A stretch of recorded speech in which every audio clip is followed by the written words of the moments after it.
అయితే కోతులు బోన్లో ఉన్నాయి, దానికి వంట చేసి కోతులకు చేస్తున్నాం.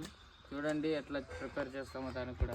ఏ ఊర్లో వెళ్తే ఆ ఊర్లో ఇట్లా 4 రాళ్ళు పెట్టుకొని వంట చేసి దానికి చేస్తాం అనమాట. మేము ఫస్ట్ ఉన్నా కోతులు ఫస్ట్ ఉండదు. ఓకే బాత్ కర్ కదా ఎట్లా తీసుకెళ్తున్నా అన్నలు తీసుకోమని ఇవా గై గై చల్ల పౌలు బిర్యానీ బై గాయస్ చూడండి, ఈ రకంగా కోతలు చేతిలో పట్టి తింటాయి. చూడండి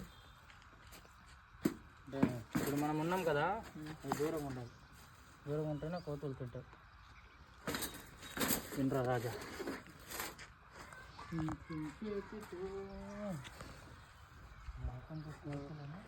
వండి